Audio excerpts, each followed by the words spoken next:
আসসালামু আলাইকুম। প্রথমে ক্যারামেল বানানোর জন্য চিনি নিয়ে নিতে হবে।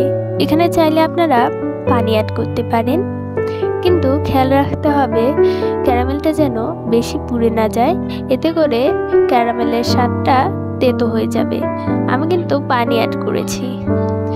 ক্যারামেলটা কিছুটা হালকা ব্রাউন কালার হলে নামিয়ে নেবেন এবং যেই পাত্রে আপনারা পুডিং বানাবেন সেই পাত্রে সেট করে নেবেন। পুডিংয়ের মেন পার্টটি বানানোর জন্য দুধ, চিনি, লবণ এবং একটি ডিম দিয়ে ভালো মতো মিশিয়ে নিতে হবে।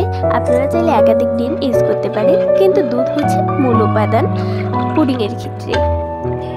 এবং পুডিংটা ভালো মতো মিশিয়ে যে পাত্রে বানাবেন সে পাত্রে নিয়ে নিতে হবে। তারপর একটি কড়াইয়ে পানি দিয়ে পাত্রটা বসিয়ে সেট করে ঢাকা দিয়ে দিতে হবে। আমার পুডিং কিন্তু রেডি, দেখছেন কি সুন্দর।